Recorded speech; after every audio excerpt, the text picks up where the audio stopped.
Hi everybody, it is a beautiful day today, so what I thought I would show you is me sitting out here on the porch cleaning up all of my garlic and putting it in this box, and then I will take it inside. I'm just going to quick show you what the process of that is. I'm going to use this broom here, and I'm going to use this set of clippers here. And what I'm going to do is, well, you'll see in a second. Hold on. Okay, hopefully where I have this camera it's stable, so I'm going to just show you the process. I'm going to pick up a piece of garlic like this, all covered in dirt, of course, and I'm going to brush it off with this whisk broom. It doesn't matter if I break some of the skin at the top or something like that. I'm going to try to get all the dirt out of the roots for no other reason than the fact that I'm going to use my clippers to cut them, and I don't really want to be cutting through dirt. So I'm going to go down through here and I'm going to trim these roots off as best as I can. You can see there's still the dirt on there. So now that I've gotten the roots out of the way, I'll just try to get that last bit of dirt off of there. Then the next step is to cut it. I'm going to cut it right about here. Beautiful, nice piece of garlic. It goes in the box. I've already done a few, and as you can see, I have quite a few to do. So I'm going to get those done, and then I'll show you what I've got. Alright, here's an interesting thing I saw while cleaning off this piece of garlic. If you look up here on the stem, look at this. I'm not sure what's going on here in this plant. I don't know if this was a garlic scape that didn't escape. I have no idea what this is. But if you look, there's like two of these. To me, they look like they're bulbs of garlic. Just kind of they were in this case up here at the top. A garlic scape, they smell like garlic.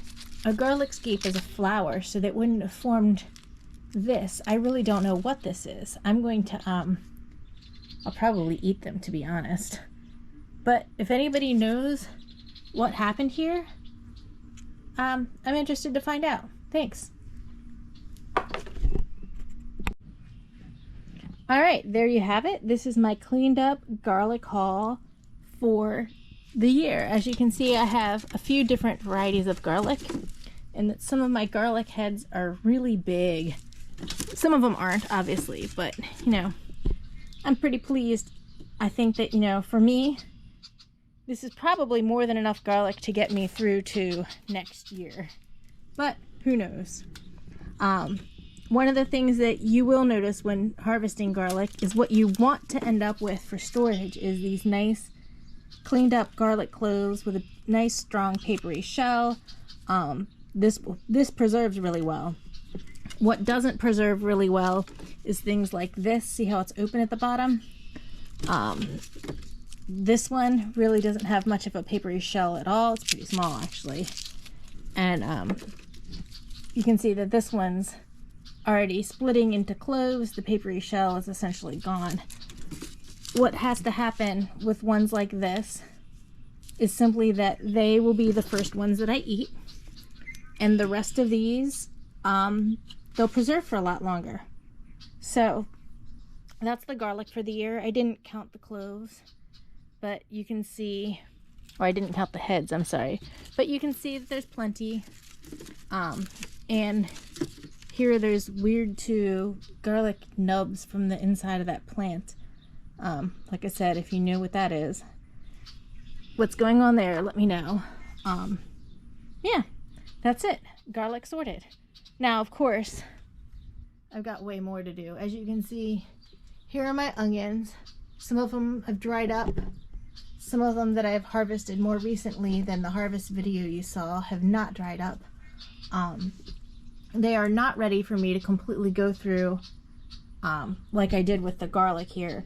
But what I will do today, I think, is I'm going to sort through some of them and at least brush the dirt off, which will allow the skins to form better or dry up better on the outside. I assume. But either way, I'll be taking care of the onions probably sometime this week. We'll see. I might do the ones that are completely dried up today. I just can't do anything with the ones that are still green. Anyway, we'll see what happens next. All right, well, as I was going through and looking at the onions up here, the ones that are already dried up at the top, I noticed something that I thought I ought to mention. Some of my onions are in a condition kind of like this.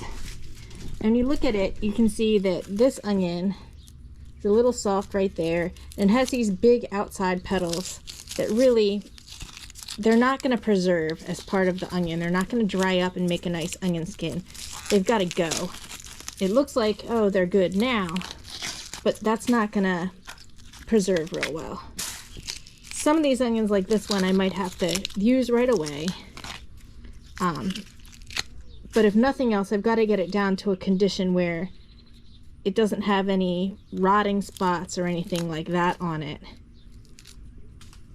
This one, like I said, I might take this inside and saute it up. I can always freeze caramelized onions. I had that same issue with this one here. And the outer petals, this is nice and firm now, but the outer petals actually were soft, mushy, a little rotty.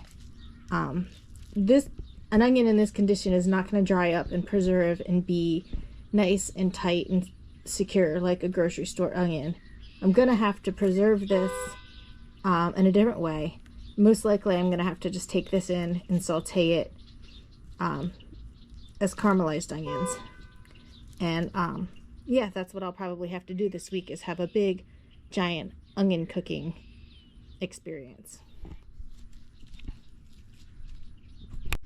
On the other hand, here's an example of one that might just make it through the preservation process. Part of my problem here is that it's humid here, and it's hard to get a good dried out anything.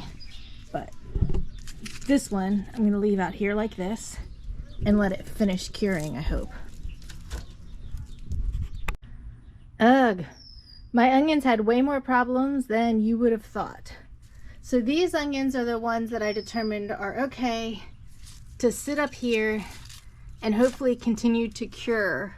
We'll see. Down here is some discards. You can see, I mean, this thing is just mushy. And there's a few that are just really mushy. And the ones that I could save, stuff like this, is gonna have to be cut out of them. I'm not really sure what caused the problem. Some of these look like something bit and crawled into it, and that's what's causing the problem. There's little holes like that.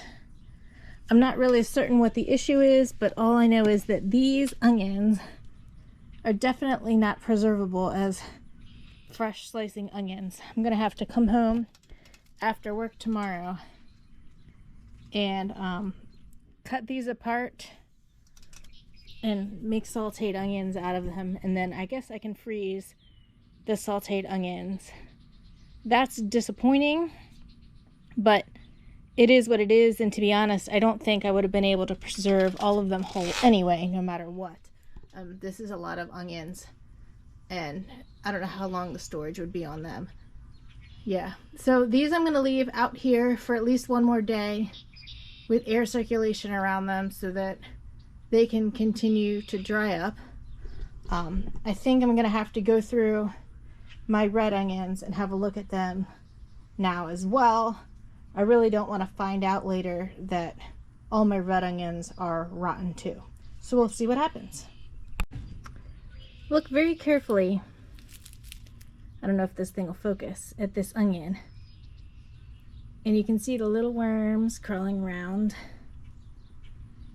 I do not know what this is, but it might be part of my problem. Well, that was disappointing. As you can see, these are the only yellow onions I have left that I think are worth potentially leaving out here and preserving. I've also gone through the red onions, and there are the red onions that I think are leaving they're worth leaving out here to see what happens. There were no obvious signs of rot on them. Although, as I look at them, there's places where potentially bugs got in. I have no real idea. I'll just find out later on. And these onions down here are the ones that I decided were worth taking in, cutting up. I can discard the bad parts and saute the rest. And if you saw just in that last clip, and you can see here these little holes, it turns out I think that there are little teeny worms in here. I don't know anything about them or how they got here, whether they were something that got here after I pulled the onions and while they were sitting on the front porch, or if it's something that got into the onions while the onions were growing in the garden. I have no idea. Either way, these onions are going to be caramelized and then put in the freezer, which will be fine. And the other onions are going to sit here for a little while. And we'll see what happens. But that was kind of disappointing. I threw away at least a dozen onions that were beyond saving. Oh well. Better luck next time.